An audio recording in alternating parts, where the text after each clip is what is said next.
அனைவருக்கும் வணக்கம். இன்னைக்கு டிஎன்ஏல என்ன செய்திகள் இருக்கு அப்படிங்கிறத பார்ப்போம். முதல்ல பார்த்தீங்க அப்படின்னா, யுபிஎஸ்சி தேர்வில் தகுதி பெற்றும் இறுதி பட்டியலில் இடம் பிடிக்காத தேர்வர்களுக்கு பணி வாய்ப்பு அப்படின்னு சொல்லி குடுத்துருக்காங்க. ஸோ பொதுவா என்ன ஒரு நடைமுறை இருக்கும் அப்படின்னு பார்த்தீங்கன்னா, நமக்கு குடிமைப் பணிகள் தேர்வுகள் எழுதுறோம். அதுல யுபிஎஸ்சி சார்புல என்ன பண்ணுவாங்க அப்படின்னா, நம்மளுடைய அரசாங்கத்துக்கிட்ட இறுதி தேர்வர்களின் பட்டியல் அப்படிங்கிறத அட்டாச் பண்ணுவாங்க. சரிங்களா? So final list of candidates அப்படிங்கிறத குடுப்பாங்க. ஸோ அதுல இடம் பிடிக்காத நபர்கள் இருப்பாங்க. ஓகேங்களா?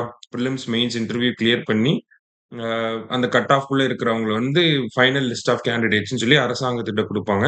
இருந்தாலுமே அந்த மெயின்ஸ் கிளியர் பண்ணி, இன்டர்வியூமே கிளியர் பண்ணி குவாலிஃபைட் ஆட்களா இருப்பாங்க. ஆனா அவங்க கேஸ்ட்ல வந்து போஸ்டிங்ஸ் இல்லாதனால, அவங்க வந்து குவாலிஃபைடா இருந்தாலுமே அவங்கனால போஸ்டிங் எடுக்க முடியாம இருக்கும்.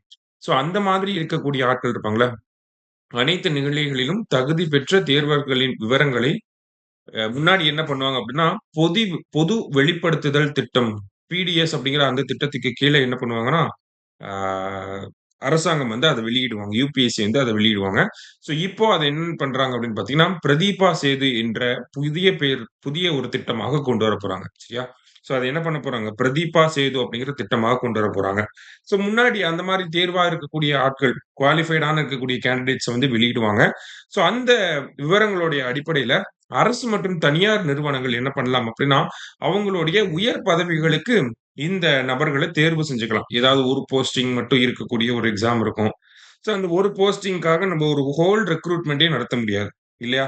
அப்ப ஆல்ரெடி யுபிஎஸ்சில தேர்வாயிருக்கக்கூடிய ஆட்கள நம்ப ஐ மீன் அவங்கள அப்பாயிண்ட் பண்ணிக்கலாம். அந்த மாதிரியான விஷயங்கள் நெறைய இல்லையா?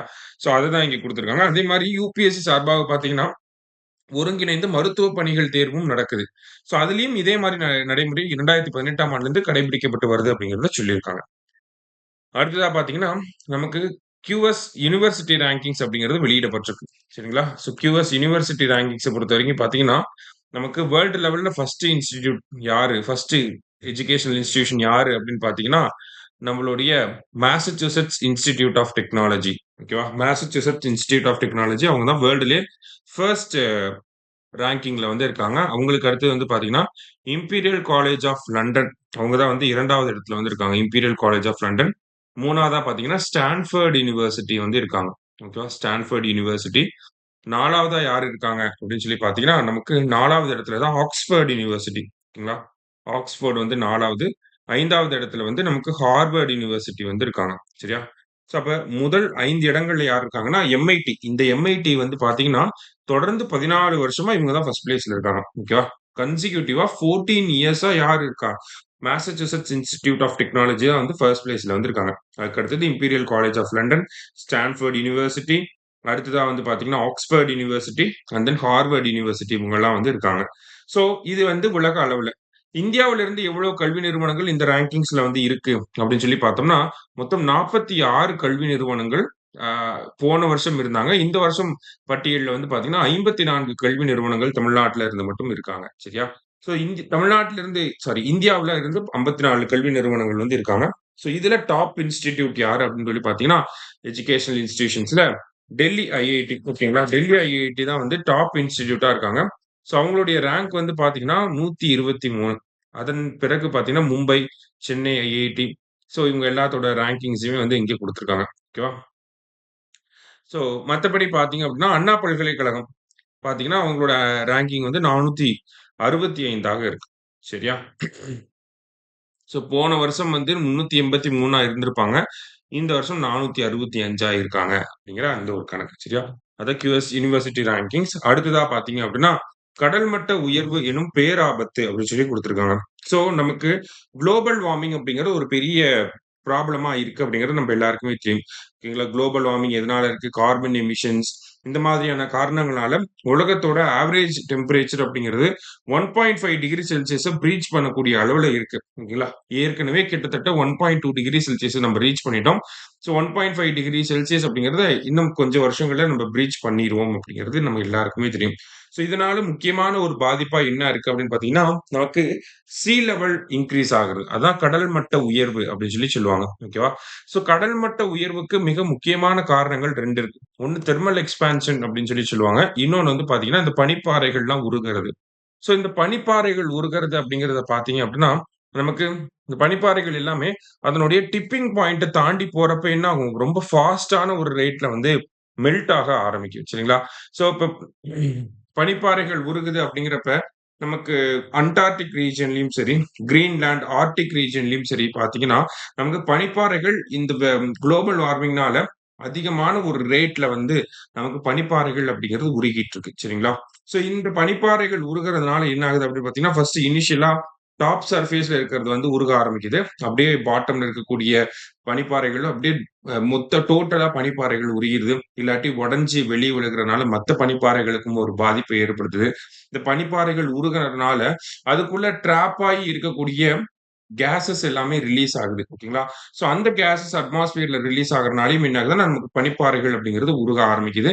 ஸோ இதனாலேயே நமக்கு வந்து பார்த்தீங்கன்னா, ஒரு பெரிய பாதிப்பு அப்படிங்கிறது ஏற்படுது. ஸோ இந்த பனிப்பாறைகள் உருகுறனால இன்னொரு முக்கியமான ஆபத்து என்ன அப்படின்னு சொல்லி பார்த்தீங்கன்னா, கடல் மட்டம் உயரும். ஓகேங்களா?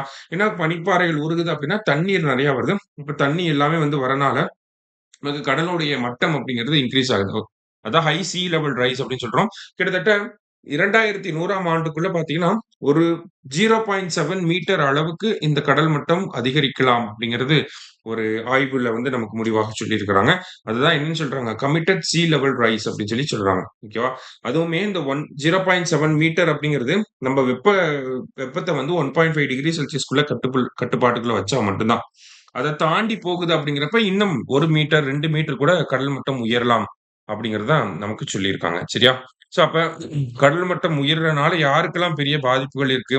நமக்கு கடலோர மாவட்டங்கள், கடலோர பகுதிகள் எல்லாருக்குமே பாதிப்பு. அங்க இருக்கக்கூடிய மக்கள் வாழ்வாதாரம் எல்லாமே வந்து ஐ மீன் பாதிக்கப்படும். அதே மாரி பார்த்தீங்கன்னா, சின்ன சின்ன தீவுகள் இப்ப கூட பார்த்தீங்கன்னா, சமீபத்தில கரியாச்செல்லி தீவு வந்து கடல் வந்து கொஞ்சம் கொஞ்சமா கடல் அரிப்புனால, கடல் மட்டம் உயர்வுனால கரியாச்செல்லி தீவு கல்ஃப் ஆஃப் மன்னார் பக்கத்தில இருக்கக்கூடிய அந்த தீவு வந்து பாதிக்கப்பட்டுட்டு வருது. அதனால நம்ம வந்து செயற்கை பவளப்பாறைகள வந்து பொருத்திக்கிட்டு இருக்கோம் அப்படிங்கிற செய்தியெல்லாம் நம்ம பார்த்துருக்கோம். ஸோ இந்த மாதிரி ஒவ்வொரு தீவுகளையும் நம்ம இழக்க நேரிடும். ஸோ நிலத்தடி நீர்ல வந்து கடல் தண்ணீருடைய ஊடுருவல் அப்படிங்கிறது அதிகமா இருக்கும். அப்ப நிலத்தடி நீர் அப்படிங்கிறது பயன்படுத்த முடியாம போகக்கூடிய வாய்ப்புகளும் இருக்கு. ஸோ இந்த மாரி பல்வேறு விதமான பாதிப்புகள் அப்படிங்கிறது நமக்கு இந்த கடல் மட்ட உயர்வுனால இருக்க போகுது. சரிங்களா? ஸோ அதுதான் இந்த இடத்துலயும் குடுத்திருக்காங்க. அதே மாரி கடல் மட்டம் உயர்றனால என்ன ஆகுதுன்னா, அதிகமான தண்ணீர் ஈக்வேட்டர நோக்கி வர ஆரம்பிக்கும். ஈக்வேட்டர நோக்கி அதிகமான தண்ணீர் வரனால என்ன ஆகுதுன்னா, அந்த எர்த் வந்து ஒரு 23 1/2 டிகிரில டில்ட் ஆகியிருக்கும் இல்லையா? ஸோ அந்த டில்ட்டிங் என்ன ஆகும் அப்டின்னா, இன்னும் கொஞ்சம் டிகிரீஸ் வந்து டில்ட் ஆகுறதுக்கு கூட வாய்ப்புகள் இருக்கு. இத கூட யுபிஎஸ்சி கொஸ்டின்ல கேட்டிருந்தாங்க. அடுத்ததா பார்த்தீங்கன்னா, விவசாயிகளின் குத்தகை உரிமை உறுதியாகுமோ? அப்டின்னு சொல்லி குடுத்திருக்காங்க. அதாவது பொதுவா பார்த்தீங்கன்னா, அந்த காலத்துல நமக்கு கோயில்கள், அங்க இருக்கக்கூடிய ஆதீனங்கள், அவங்க கிட்ட எல்லாம் வந்து பார்த்தீங்கன்னா, அதிகமான நிலங்கள் அப்படிங்கிறது இருந்துச்சு. ஓகேங்களா? ஸோ அந்த நிலங்கள் எல்லாத்தையுமே என்ன பண்ணியிருப்பாங்க அப்படின்னா, நம்மளுடைய விவசாயிகளுக்கு வந்து குத்தகையா வந்து குடுத்திருப்பாங்க. விவசாயிகள் வந்து என்ன பண்ணுவாங்க அப்படின்னா, அந்த நிலங்கள்ல விவசாயம் பண்ணிட்டு, வரக்கூடிய விளைச்சல்ல ஒரு பகுதியையோ, இல்ல பணமாவோ என்ன பண்ணுவாங்க அப்படின்னா, அந்த குத்தகையா வந்து அந்த ரென்ட்டா வந்து அவங்க குடுத்துருவாங்க. ஓகேவா? ஏன்னா கோயில்கள் கிட்ட அதிகமான நிலங்கள் இருந்துச்சு. அந்த நிலங்கள பிரிச்சு விவசாயிகள் கிட்ட விவசாயம் பார்க்க குடுக்குறாங்க. விவசாயம் பார்க்குற அந்த விவசாயிகள் என்ன பண்றாங்க, விவசாயம் பார்த்து இவங்களுக்கு ஒரு அமௌண்ட்ட வந்து செட்டில் பண்ணிடுறாங்க. ஸோ இதுதான் வந்து நிலைமையா இருந்துச்சு. இப்ப சமீபத்தில நம்மளுடைய அறநிலையத்துறை வந்து என்ன பண்ணிட்டாங்க அப்படின்னு பார்த்தீங்கன்னா, இந்த மாதிரி குத்தகை வழங்காத விவசாயிகள்லாம் இருப்பாங்க இல்லையா? ஸோ அவங்களுடைய குத்தகை எல்லாத்தையுமே வந்து ரத்து செஞ்சுட்டாங்க. ஸோ இந்த ரத்து செஞ்ச விஷயமும் அவங்களுக்கு தெரியாமயே இருந்திருக்கு. ஓகேவா? ஸோ அதனால தான் இப்ப வந்து ஒரு பெரிய பிரச்சனை அப்படிங்கிறது ஒண்ணு இருக்கு.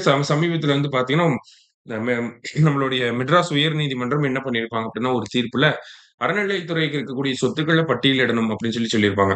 ஸோ அப்படி பட்டியலிடுறப்ப தான் தெரிஞ்சிருக்கு என்ன அப்படின்னு சொல்லி பார்த்தீங்கன்னா, கோயில்களுக்கு சொந்தமான நிலங்கள் அப்படின்னு சொல்லி பேர்ல நெறைய நிலங்கள வந்து கோட் பண்ணியிருக்காங்க. ஆனா ஒரிஜினலா பார்த்தீங்கன்னா, அது குத்தகைதாரர்கள் கிட்ட இருக்க வேண்டிய நிலங்கள்.